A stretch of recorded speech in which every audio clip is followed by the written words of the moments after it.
세상의 물처럼 모든 환경에 잘 적응하는 것이 없어요. 그래서 네모난 그릇에 넣으면 물이 네모가 되고, 동그란 그릇에 넣으면 물이 동그랗게 되고, 그야말로 별 모양의 그런 그릇에 넣으면 물이 별이 되는 거예요. 그래서 그 물은 자유자재로 자기 자신을 바꾸는데, 이게 물이 이제 영하로 내려가서 얼면 그 상황이 달라진 것입니다. 그래서 영하의 기온에서 물이 얼어붙으면 한 번 별 모양이 되면 동그란 그릇에 넣어도 별 모양으로 그대로 있고, 네모난 그릇에 물을 얼려서 네모난 얼음 덩어리가 되면 동그란 그릇에 넣어도 네모 얼음 덩이로 있는 것입니다.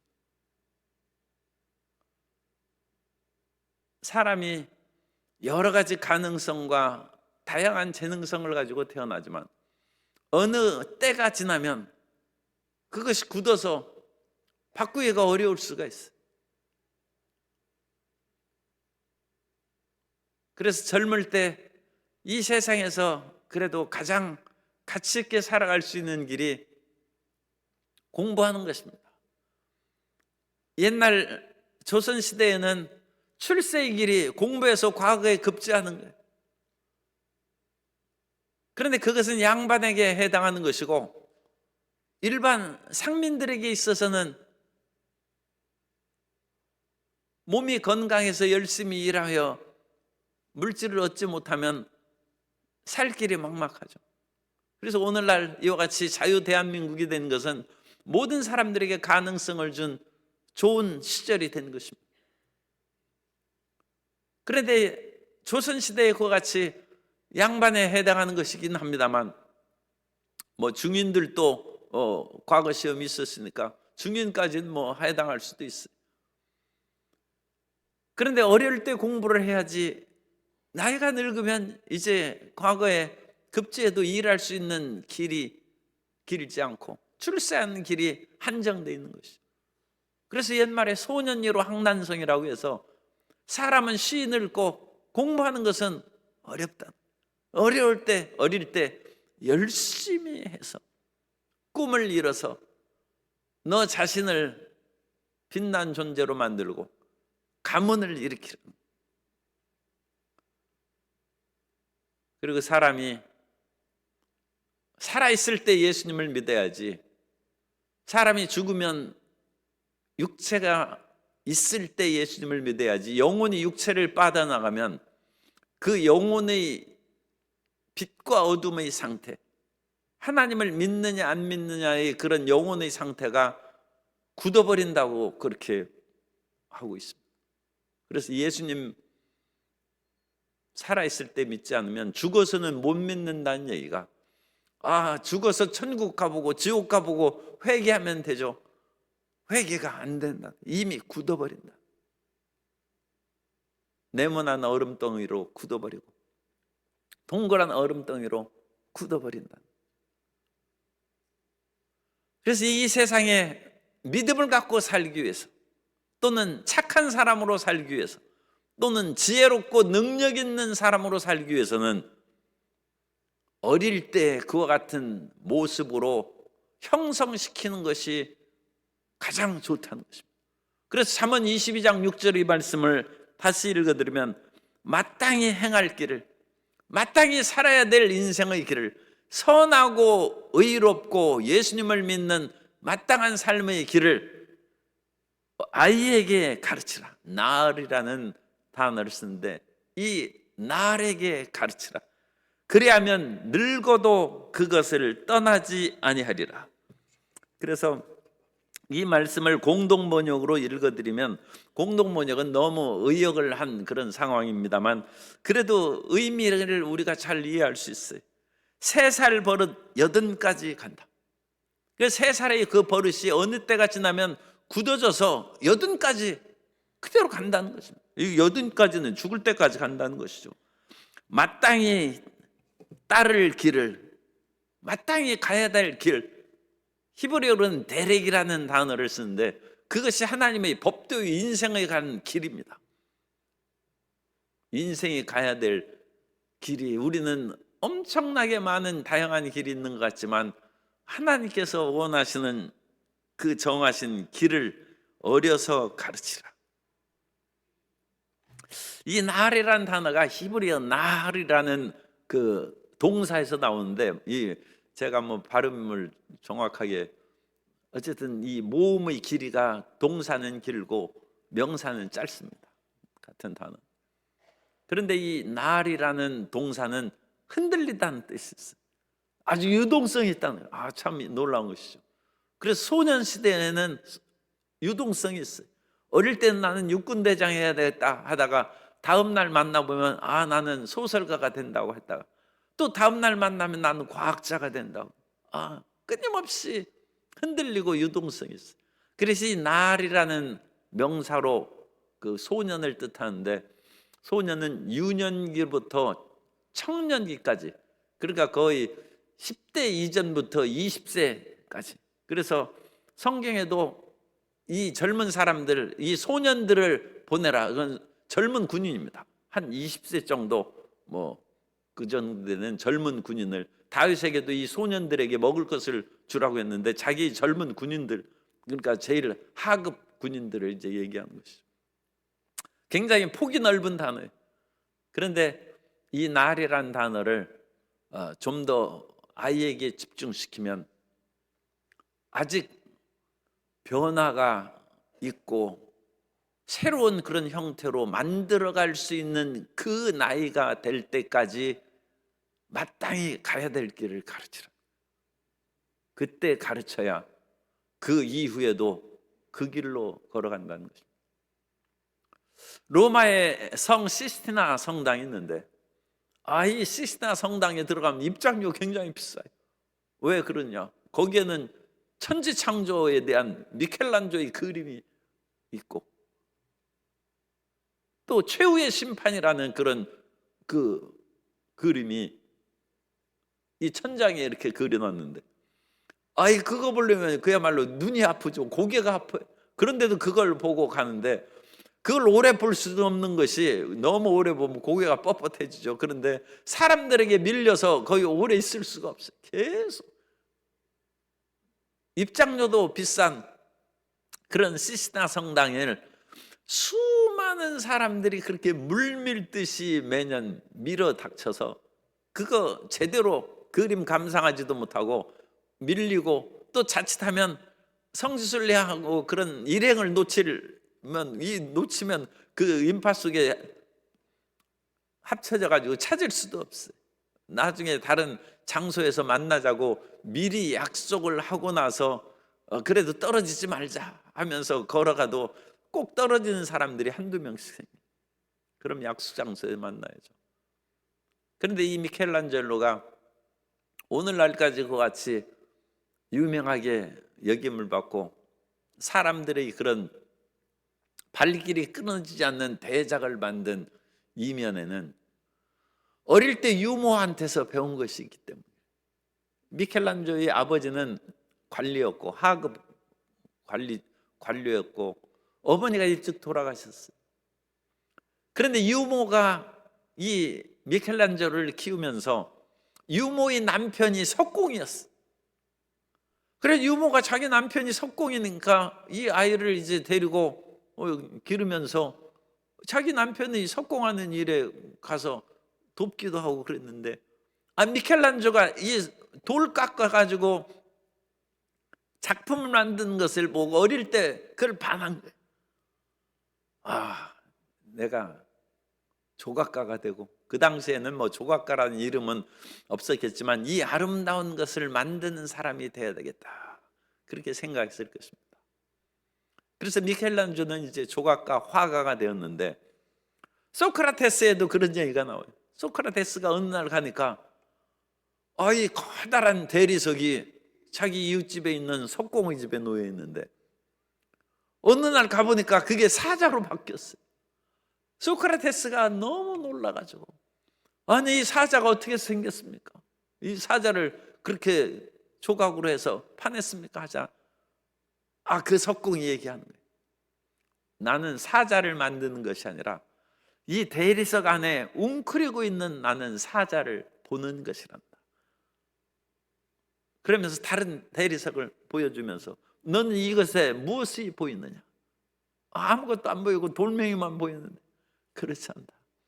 너가 자세히 보면 그 속에 새가 있는 것이 보일 것이고, 아니면 그 속에 우리의 아테네의 유명한 정치가의 얼굴이 있는 것이 보일 것이다. 나는 그 얼굴을 드러내는 것뿐이고, 새를 드러내서 그야말로 활기차게 밖에 나타날 수 있게 해준 것이고, 내가 본 사자의 상을, 웅크리고 있는 사자를 내가 보고 그것에 자유와 해방을 주었다. 그래서 소크라테스는 석공의 그 말을 듣고 인생의 내면을 보기 시작해요. 그래서 소크라테스는 철학자가 돼요. 그런데 미켈란조는 그 만드는 아름다움에 사로잡혀서 미술가가 된, 예술가가 된 것이죠. 그런데 어렸을 때 이와 같이 미켈란조가 그림이나 이와 같은 조각에 관심을 보이자 아버지가 반대했어요. 자기는 하급 관료였고 우리의 자식들은, 아들이 한 서너 명은 된 것 같아요. 우리의 자식들은 고급 관료가 되어서 우리의 가난한 집안을 일으켜야 되겠다 아버지가 생각했기 때문에 미켈란조를 그림을 못 그리게 하고 그런 데를 못 가게 했습니다. 그런데 어릴 때 유모를 통해서 석공에게 배운 그 마음의 감동과 이미 그 마음이 결정된 거예요. 고집을 꺾을 수 없어요. 그래서 아버지가 이왕 그런 화가나 예술가가 되려면 돈이나 많이 버는 데 가야지, 공연히 남 그림 그려주고 귀족들한테 굽신거리는 그거 하지 말고 금세공업자한테, 피렌체에 있는 금세공업자한테 데려다줘서 금을 많이, 요즘 금값 얼마나 비싸요. 그래가지고 옛날에도 당연히 금은 가치 있죠. 그래서 거기에서 가르쳤는데 어쨌든 그로부터 정식적으로 화가의 길을 이제 걸어가게 됩니다. 사람이 어릴 때 그 배운 그 모든 것을 통하여 자기 앞길을 결정해 나가는 것입니다. 그 아버지는 고급 관료가 되기를 원했지만 미켈란젤로가 유명한 화가가 되면서 아버지와 자기의 두 형제들이 빚진 것까지 다 갚아줬어. 미켈란조는 그야말로 그림을 그리면서 얼마나 힘들었는지, 천장벽화를 그리면서는 목에 기부스할 정도로 목이 뻣뻣해진다고 했죠. 그런 정도로 힘들었습니다만 아버지가 원했던 그런 관리기를 다른 형제들이 그런 빚 보증까지 다 서주고 빚도 다 갚아주고, 오늘날까지 그 미켈란조의 자손이 있으면 그 조상의 빛을 보게 되겠죠. 그러므로 우리는 마땅히 행할 길을 나아라, 아직 굳어지지 않는 자녀에게 가르치라는 거죠. 그러면 늙어도 그 길을 떠나지 않을 뿐만 아니라 자기의 길을 걸어간 것으로 인하여 그 인생이 행복할 것이고, 행복한 인생은 행복한 그런 바이러스를 행복 바이러스라고 하죠. 온 주변에 퍼쳐서 다른 사람도 행복하게 만든다. 뇌과학자는 인간의 뇌에 1000억 개의 세포가 있다. 뇌세포가 있는, 1000억 개의 뇌세포가 있는데 이 1000억 개의 뇌세포가 어머니 태중에서 만들어지는 거예요. 그리고 어머니 태중에서 만들어진 뇌세포가 서로 연결되는 것이죠. 그러니까 1000억 개의 컴퓨터가 연결되는 것처럼 어마어마한 빅데이터를 형성하는 거죠. 그런데 이것을 100조 개의 연결고리를 만드는, 100조 개의 시냅스라고 했어요. 신경줄기가 100조 개로 그 연결되는데 이 어마어마한 100조 개의 연결고리가 뱃속에서 못 만든다. 그래서 대충 만들고 이 땅에서 태어났는데, 사람만 그런 것이 아니라 대부분의 그와 같은 그 포유류들이 태어난 후에 그것이 완성됩니다. 그런데 고양이는 태어난 후에 첫 4 내지 8주에 그 시냅스가 완성이 되고, 그러니까 한두 달 지나면 이제 고양이는 그것이 굳어지는 거예요. 원숭이는 1년 걸린다는 거예요. 원숭이는 이제 훨씬 더 많은 시냅스가 연결되기 때문에 원숭이는 1년 걸리고, 그러니까 원숭이도 태어난 후 1년 동안 그 어머니가 잘 교육함에 따라서 나무를 잘 타고, 제대로 교육하지 않으면 원숭이도 나무에서 떨어지는 거예요. 1년 교육이 중요한 거예요. 그런데 사람은 10년 내지 12년, 15년까지 보는 사람도 있어요. 그래서 우리는 초등학교까지 그냥 생각하면 돼요. 그래서 초등학교까지 교육이 중요하다.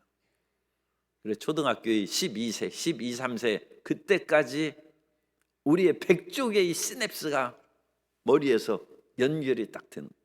그런데 이 연결되는 것만 중요한 것이 아니라 어떤 방향으로 더 강하게 연결되느냐, 그것이 중요한 거예요.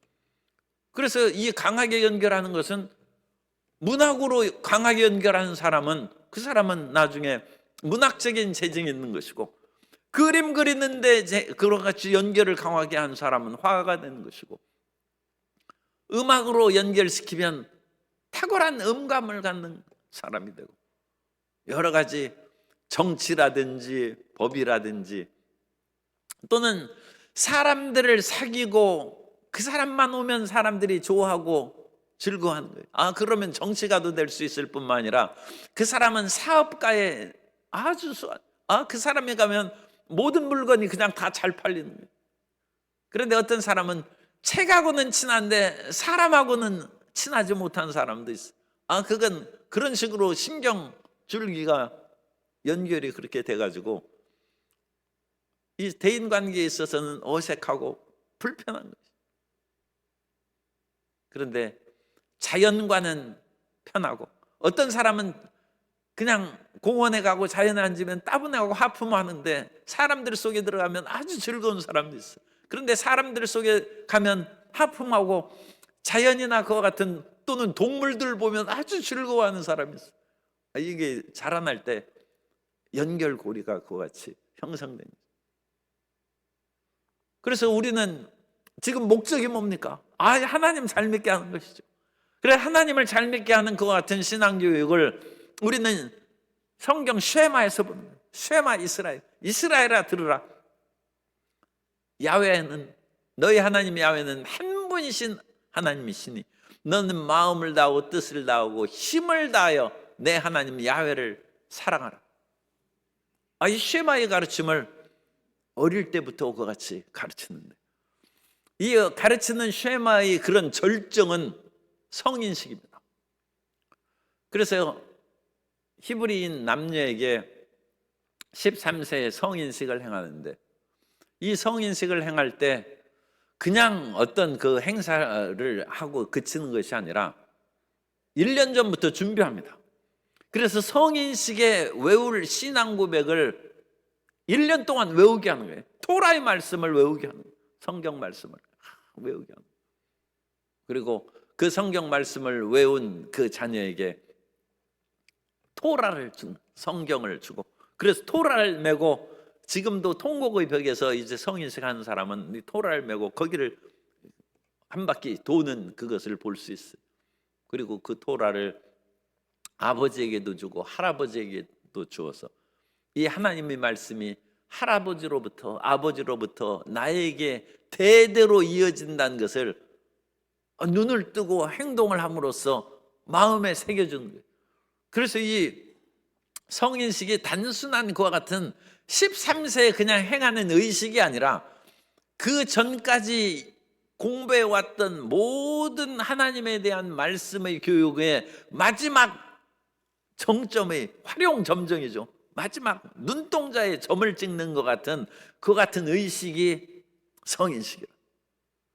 그래서 이 성인식으로 마지막, 그게 12, 3세 때, 유대인들이 이제 13세 하면 그때가 우리의 100쪽의 시냅스가 마지막 굳어지는 때, 결정되는 때, 그리고 그 굳어지는 반향은 하나님의 말씀을 너희 좌우명으로 삼고 너희 앞길을 하나님의 말씀의 길에 따라서 정하라는 거예요. 그래서 이 율례가 데렉, 히브리어로 데렉이 율례, 뭐 법, 물론 법을 뜻하는 단어들이 여러 가지 있습니다. 토라도 있고 미tz바도 있고 뭐 데렉도 있고, 그런데 이 데렉은 갈 길을 딱 해가지고 정해주는 거죠. 그러니까 유대인들도 하나님 안 믿는 사람 많이 있습니다.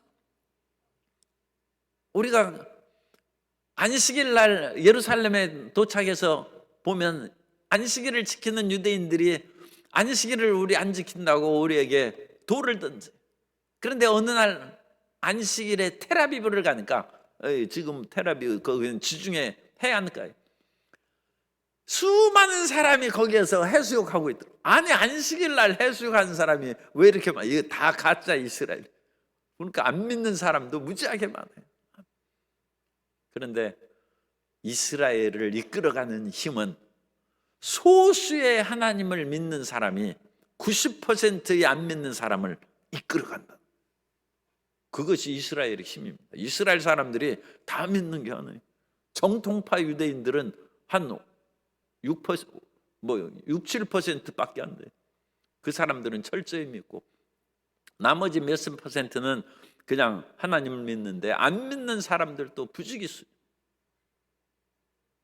그럼에도 불구하고 하나님을 철저히 믿는 그와 같은 어떤 면으로는 절대적인 신앙을 가진 사람이 이와 같이 13세 성인식을 통하여 그 전까지 이루어진 모든 삶을 하나님 중심으로 그야말로 딱 굳어진 그 사람들이 나라를 이끌어간다. 그리고 자기 인생을 물론 결정해서 이끌어간다.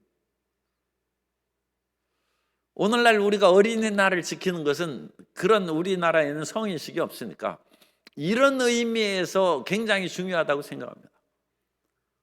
1922년에 소파 방정환 선생이 손병희 선생님의 사위인가 그래요. 그래가지고 천도교를 다녔어. 그리고 천도교의 서울 지부에다 어린이날을 그와 같이 만들었어. 그것이 이제 어린이날이 되어서 일제 시대에 강점기에 어느 정도 시행되다가 일제에 의해서 중단되고 1946년에 대한민국에서 공식적으로 5월 5일을 어린이날로 제정해서 오늘날까지 이제 공휴일이 돼서 온 것이죠. 그래서 우리가 어린이날에 우리의 자녀들에게 어린이날만 하지 말고 어린이날이 될 때까지 준비를 하면서 자녀에게 교육을 생하고, 어린이날에는 우리가 꼭 어린이를 위하여 어떤 일을 해줘야 돼.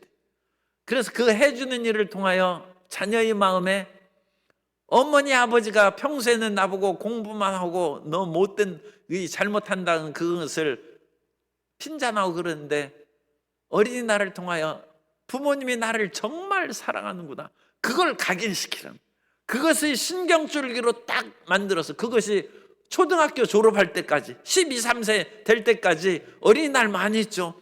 그것을 각인시켜주면 늙어도 그 어머니의 사랑을 잊지 않고, 우리가 늙어서 힘이 없을 때에도 어린이날에 나를 사랑해 준 어머니를 잊을 수 없다는 거예요. 그래가지고 효도한다는 거예요. 그런데 어린이날 아무것도 해준 것이 없어요. 그래가지고 우리가 늙으면 불리한다는 거예요.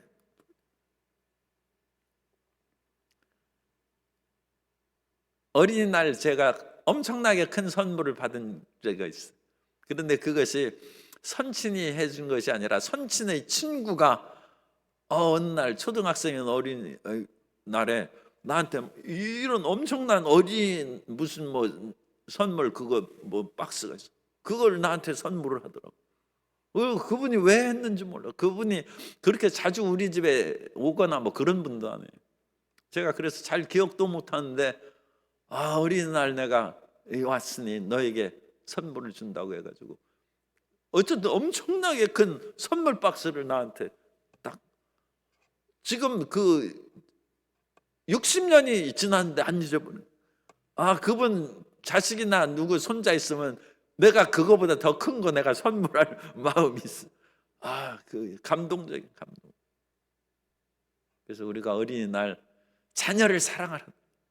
그러니까 자녀가 내가 어떤 그런 1년 364일 부모님에게 여러 가지 훈계와 책망의 말을 들었을지라도 어린이날 그날을 생각해 보면 부모님이 나를 사랑했기 때문에 그것을 행했고 나에게 그런 말을 한 것이라는 것을 마음에 새겨야 된다.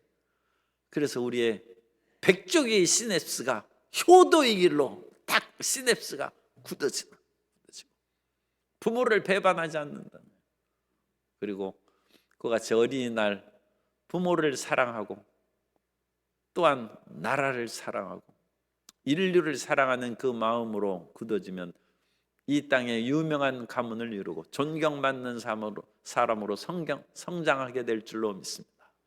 마땅히 행할 길을 굳어지지 않는 나를 흔들리는 그런 세대에게 가르치라. 그러면 늙어도 죽을 때까지 그 길에서 떠나지 아니할 것이다.